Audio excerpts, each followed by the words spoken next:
país entero está pendiente de los resultados del posible caso de coronavirus, mientras que en el mundo ya aparecen los primeros casos de infección de este virus en personas que no visitaron China. Se registra en Japón y Alemania. La entrevista a la carta, en diálogo directo con los protagonistas de los hechos. 13:17. Nos acompaña en los estudios de Notimundo a la carta la doctora Ana Paulina Celi. Ella es médica infectóloga. Doctora, qué gusto tenerla. Muy buenas tardes. Gracias, buenas tardes. Gracias por la invitación. Me imagino que usted tan preocupada como lo estamos todos los ecuatorianos, ¿no? Quisiera empezar conversando sobre lo que hablábamos en interno. ¿Cuál es la diferencia entre un brote, una epidemia y una pandemia? ¿Y cuál es la situación actual del coronavirus?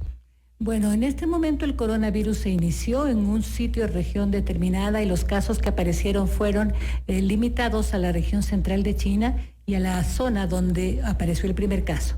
Eso se trataría de un brote, de casos inusuales de una patología determinada en una región o una región donde se produjo el primer caso o caso centinela.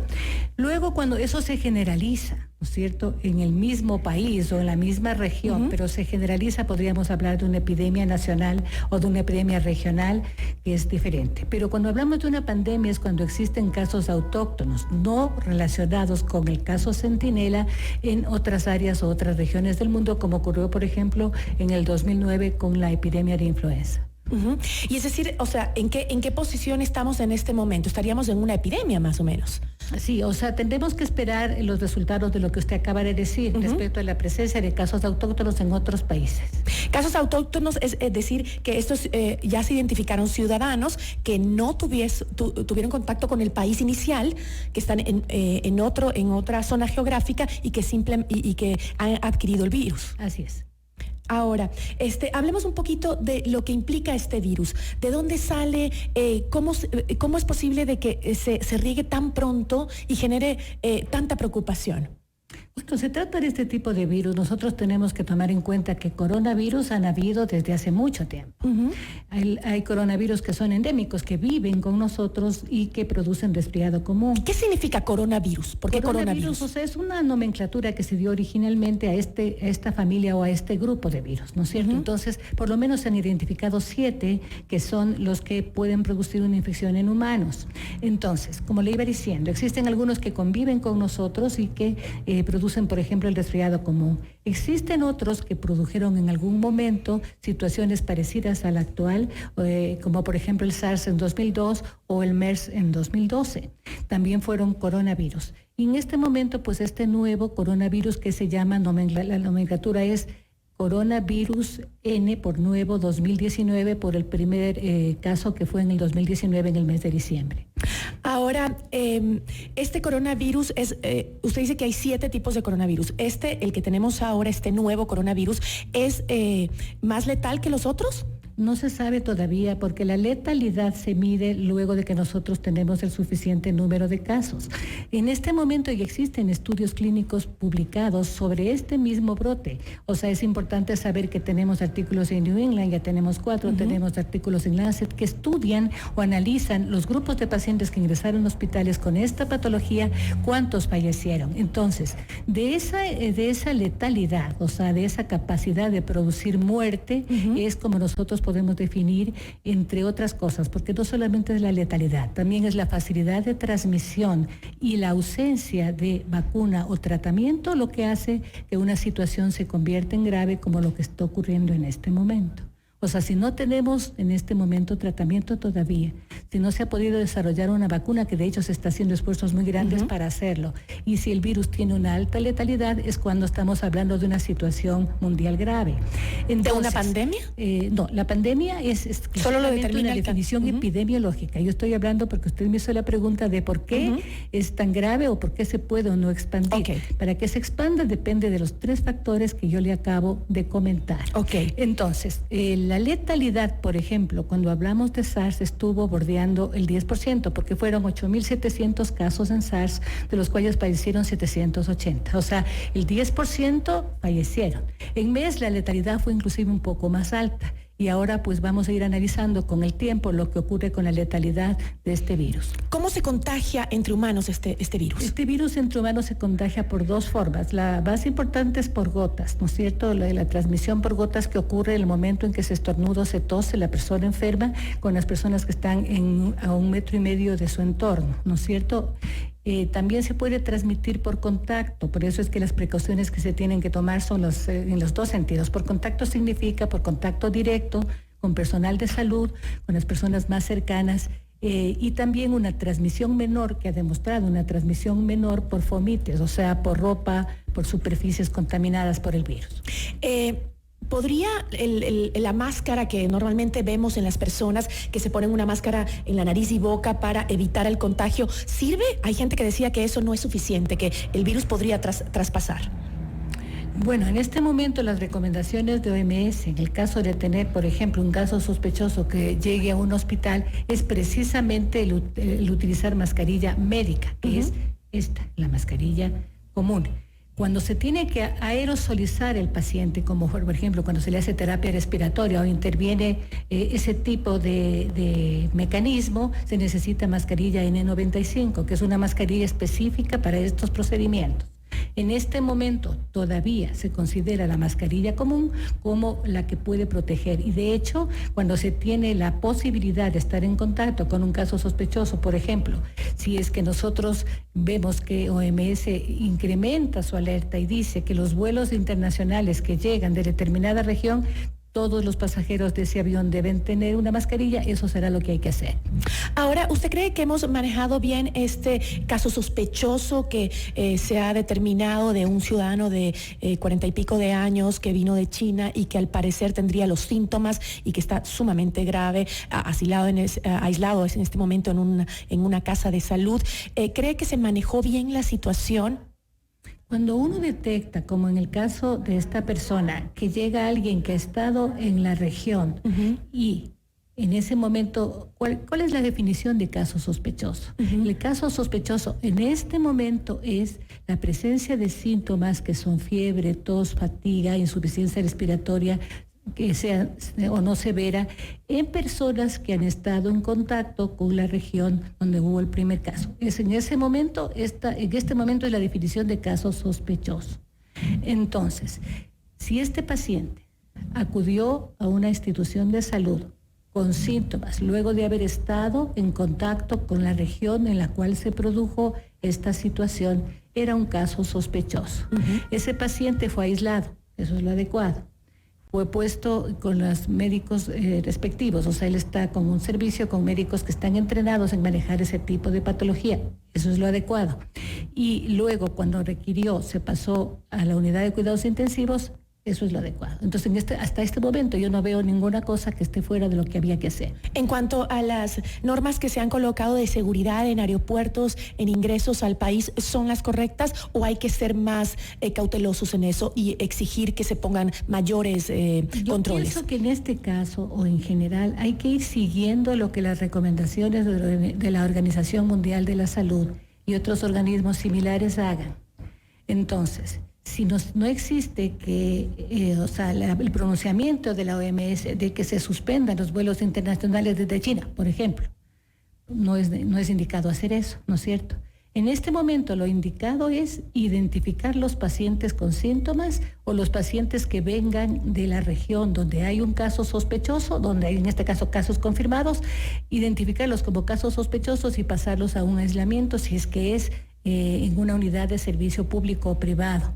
Si es que no existe en ese vuelo o en ese momento personas que sean sintomáticas respiratorias, no indica la OMS que se haga en este momento un testeo a todas las personas. El momento en el cual se diga que todas las personas tienen que ser sometidas a un examen físico riguroso, pues así se hará, pero este no es el momento de acuerdo a lo que la OMS ha dicho. O sea, lo importante es saber que en este tipo de situaciones todo puede ir ocurriendo en horas o minutos, o sea, las situaciones pueden ir cambiando. Ustedes vieron que la alerta de OMS cambió, inclusive ellos reconocieron que hubo un error en su cálculo y cambió de alerta moderada para Latinoamérica a alerta alta. Entonces, a todo eso es a lo que se tiene que estar atento. Y por lo tanto, lo que sí es importante es tener todo lo que se necesita en caso de que se requiera. Hoy en América Latina estamos en alerta alta. O sea, para todos los países del mundo la alerta ya es alta, eso lo dijo OMS. Ya no es una alerta moderada como se pensaba ayer. Ayer hubo un rumor que se descartó y se dijo que era mentira, de que había muerto justamente este ciudadano chino con el coronavirus. Eso se descartó, se dijo que no es cierto, que todavía los resultados no llegan y que llegarán el día miércoles. ¿Qué podría pasar en caso de que realmente se confirme que es un caso de coronavirus?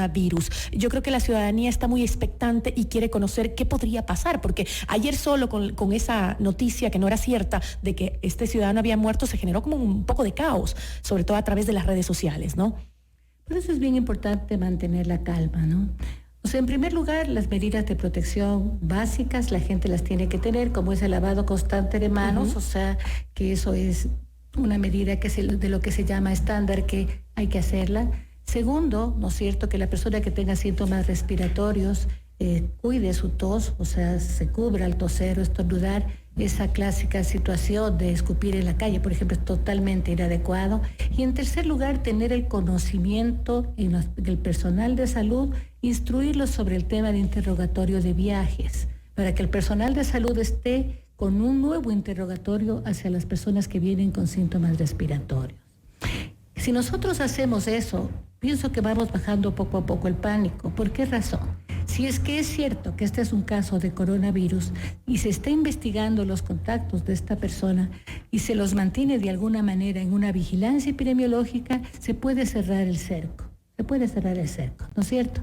Si es que aparece otro caso proveniente del mismo caso Centinela de Ecuador, el tratamiento tiene que ser parecido.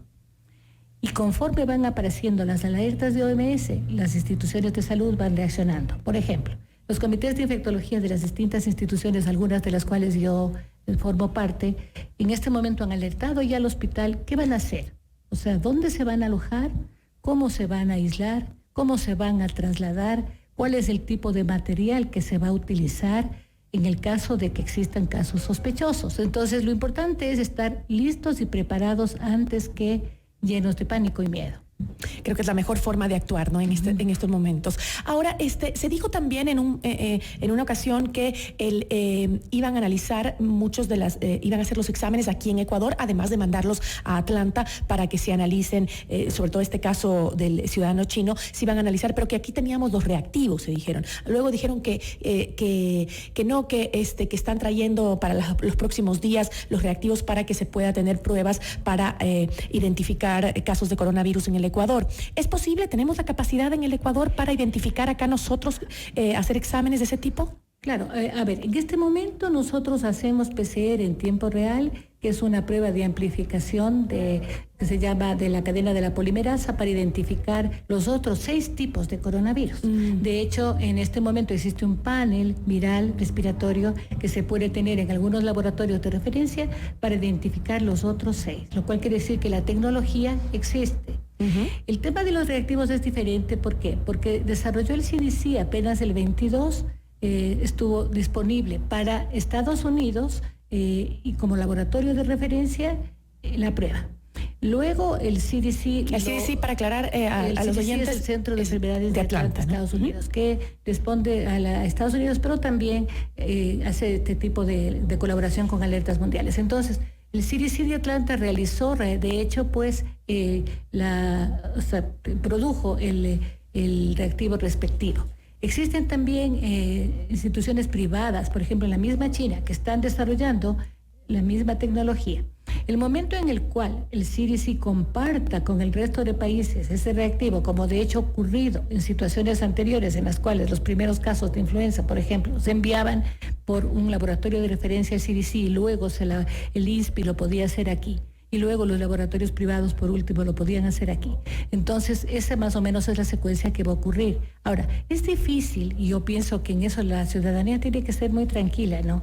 Poner a la autoridad en la situación de cuándo llega el reactivo. Porque yo pienso que, a más de todo el tema burocrático que puede existir en los países, esto tiene un tiempo, los tiempos que una epidemia o la presencia de una situación como esta produce. Yo le agradezco muchísimo y como usted dijo, ¿no? Lo mejor es estar bien informados con las fuentes oficiales y estar tranquilos. Así es, más que nada la tranquilidad que no significa indiferencia.